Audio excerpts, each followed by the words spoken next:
and welcome to Talking Bottom. I'm Paul Tanter. I'm Ange Pearson. And I'm Matt Brooks. Not since we first started doing the podcast and we were on series 1 of Bottom have people asked us a question so often. And the question back then was, are you going to do the live shows? And the question ever since the book has come out, it's been, is there going to be an audiobook? Is there going to be an audio version?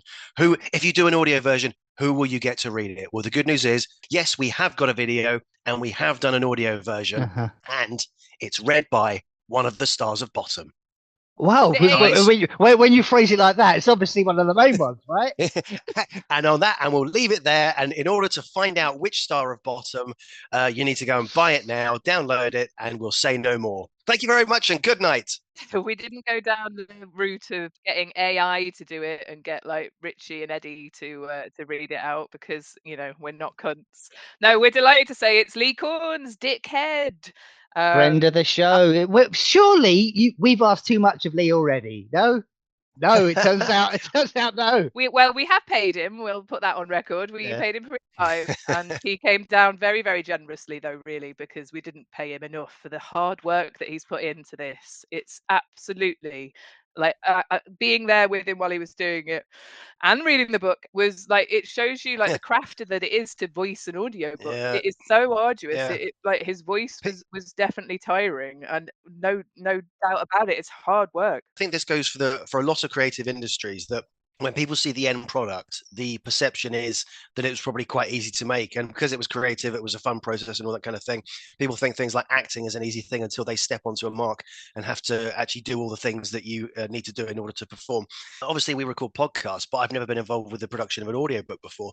And seeing Lee doing it and the process that goes into it makes you realize how much hard work it is, how tiring it is, and just the whole sort of effort that goes into the minutiae of it, you know. But I have to say, how often did you think of Toast of London? He said it as well. He was like, yeah, Lee did a few Toast impressions, but also Lee was doing the thing that apparently. Lee was in it, wasn't he? But Flasher in Toast of London. Yeah. Lee was doing the thing that apparently everyone does, that the audio engineer told us, which is that he started showing the audio engineer clips of Toast of London as though the audio engineer had never seen it before. And the audio engineer was like, yeah, everyone shows me those clips. Yeah, brilliant. Yes, it is very funny. Yes, it is very true. But no, I have seen them before. But what a great experience. Like, so it was recorded across several days in a studio in London. And Lee was just, an absolute professional, read the whole thing and really gave it life and gave it heart. And it was great to hear. Did he? Did it all in? No, it's about. I think it's around. Is it 9 hours the book? But they say 9 hours 6 minutes, I believe. But to record an hour of an audiobook, you have to allow more like 2 to 3 hours, which is astounding. But then when you're there, like actually the amount of times that you do, of course, stumble over your words, or you just haven't read it with the right intonation and you have to go back. It was incredible. And of course, I mean, Lee did say, it would have been much easier if it was an actual sort of, it was a work of fiction and you can add in voices and all of that, like actually reading quite a sort of, dry academic text that Talking Bottom, the guide to the Cult Sitcom, obviously is. He came to life when he was reading out the quotes. He does his brilliant impression of basically a similar Aid and Richie voice, like an Eddie and Richie voice. Like, it was a joy to hear him coming to life doing those things. I really hope other people are going to enjoy hearing the book now. If you have bought it already in print and you're thinking, oh, for fuck's sake, all we can say is hopefully this will add to it, because it was something that came up as an idea. We put it to Lee. We didn't think he was going to say yes, and of course he did, which was an absolute joy. And it's so nice to obviously just hear our words read out by a legend of comedy. Like, it was such a real privilege, and just a sort of pinch me kind of thing of like, oh, I can't believe we've written a book about Rick and Aid, and now Lee Kunz, dickhead, is reading it out. Like, it's amazing. So we hope everyone's going to enjoy listening. I'm sure, if you're a fan of the show and you haven't yet read our book because you don't read, then hopefully it will be a bonus that this is now out. Even if you have already bought the book, and if you have, thank you, whether you've bought a hard copy or a Kindle version. We live in the world of streaming where people want to listen to stuff. When I get in the car, I don't necessarily want to listen to the radio. I put on a podcast. If I'm doing work at home, I put my earphones in. I want to listen to something. Podcasts and audiobooks tend to be where it's at. And so it's great to hear it in someone else's voice, hearing Lee doing all the quotes, doing the Rick and Aid voices, and quoting himself at times, like literally quoting Dickhead at times. Yeah. So I would say even if you've already got it, it's definitely worth getting the audio version. What I really genuinely like doing with my audiobooks is something called immersive reading. I didn't actually know it had a name. I thought I stumbled upon this weird habit myself. It's basically having the book and listening to the audiobook at the same time. And if you're Right.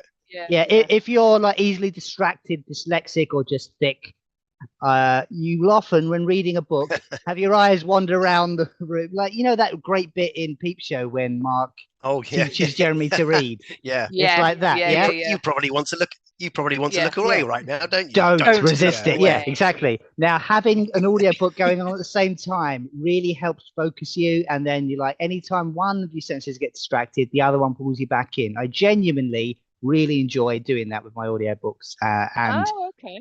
Yeah, give that a go.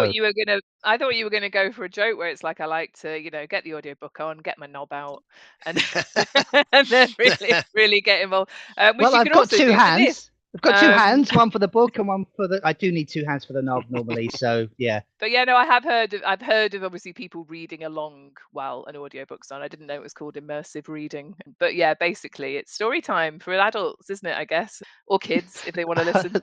I love the press release that we put out with a quote from Lee calls Dickhead. For anyone that can't read, essentially saying that about, well, I think a lot of the bottom demographic you would assume can't read, so. Well, yes, I will admit that I'm the one who's doing who voiced Dickhead there because I thought it was just a bit of fun for the press release. But yeah, basically you can't use it to wipe your ass with this version. No. So, but you can't change the name of the book for the audiobook. It has to be the same title, isn't it? But if we could, I'd like to call this the Talking Bottom Talking Book. Talking Bum. Yeah, no, it's just the unabridged audiobook. So if anyone wants to find it, this is the first you've heard of it because we have only just announced. You can search obviously on Audible. I think it's out across Spotify, anywhere where you get your audiobook platforms. I believe it is available or coming soon. Out now, is it? It's out now. It's not It's This isn't an pre-announcement. Head to your favorite audiobook platform and you will find it. It's weird because I think on a couple of them it still says coming soon. So basically, it's definitely out on Audible, definitely out on Spotify. Go and look it up and enjoy. Hopefully, we can get some more ratings for Lee. I know any ratings for this book will be definitely on how Lee is as a narrator, rather than no pressure, Lee. I want to read a review. Great narration, shame about the content. Yeah.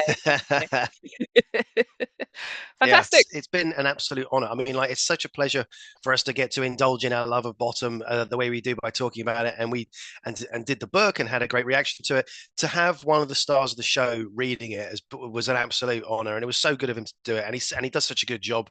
And I think anyone who enjoys Bottom or comedy, get it, because you will enjoy hearing Dickhead reading the book to you. So yeah, absolutely. And I will end on this just quite sweetly. Lee did say to me after the record, like, who's going to want to hear me reading this out? Who's going to want to? And I was like, well, I think if I hadn't been one of the authors, and I'm trying to separate myself from it, I think I would be far more inclined to download the audiobook to hear Lee reading it out than I would just picking up the book and reading it cover to cover.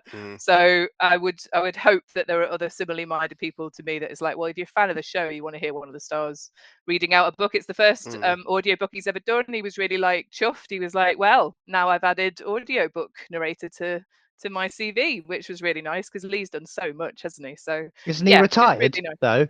So what CV? What's the CV of retired people look like? Well, that's it. Like, I often find people say they're retired, but they end up still doing jobs. Keep coming back. He's so passionate. When he came to Edinburgh, I mean, just to touch upon our Edinburgh chat with Lee live in the room, then he came to life, didn't he? When he was on stage with an audience, like he's, it's like you get older and you retire, but it's not like you're not still good at everything you ever did. He's fantastic. He's the old bank robber coming back for one last job. We just need you. We just need your expertise, Lee, for one more job. Yeah, we keep pulling him back in and pulling him off. No, that was afterwards. We had a brilliant time recording, and we hope that comes across to the listener.